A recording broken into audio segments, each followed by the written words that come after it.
Today we are going to explain the Forever Purge 2021 movie, so definitely watch the video till the end. If you are new to the channel, then subscribe now and like this video, so let's go to the video. To save Xiaoyang, he put his head into the cage, not realizing it was a trap. At that moment, masked people rushed out, swinging machetes.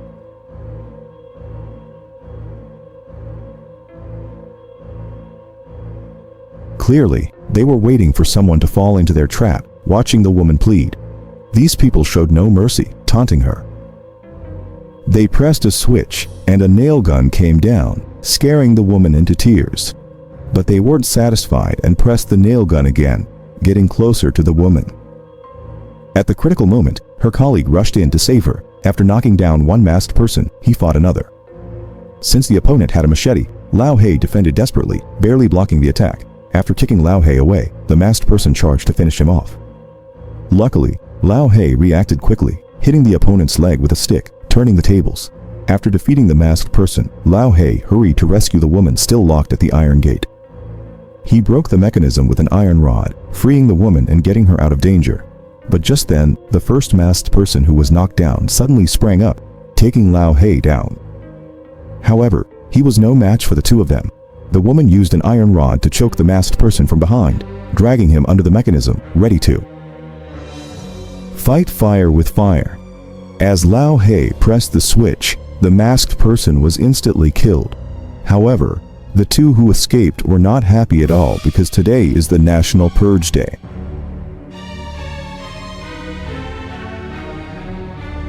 People can kill freely without legal consequences. Due to population growth and rising unemployment, the government established a law designating March 21st as Purge Day to reduce the population and relieve stress.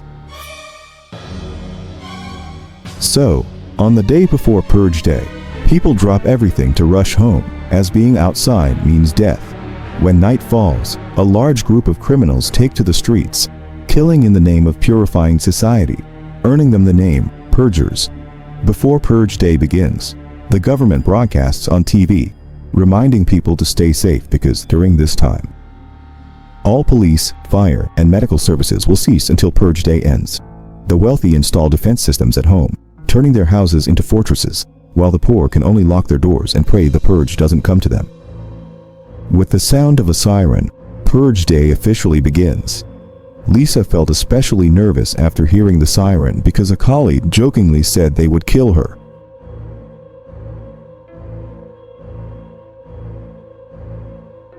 Normally, she wouldn't take it seriously, but today is Purge Day, and the colleague might have meant it. As she and her daughter anxiously prayed, the front door was suddenly blasted open, but it wasn't her colleague, it was her downstairs neighbor. This person had long been infatuated with Lisa and wouldn't miss this chance. The neighbor cornered the mother and daughter, intending to do something unspeakable.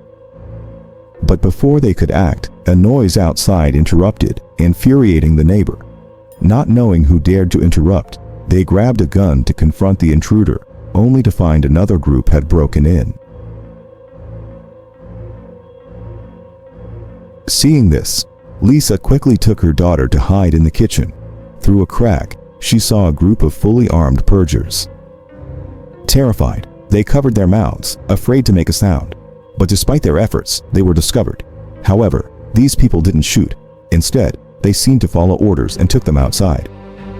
Meanwhile, a man, not following the usual path, drove leisurely through the streets, neither hiding at home like others nor killing like the purgers. Seeing the mother and daughter being dragged to a truck, she quietly turned off her headlights and watched from the side. It was clear the mother and daughter were in danger. She kept saying not to get involved, but she couldn't help opening the car door, grabbing her gear, adjusting her suit, and sneaking around. But with so many opponents, the man quickly hid behind the truck, suddenly emerging from underneath, shooting one, then rushing out to shoot a second, and finally taking down a third in the truck.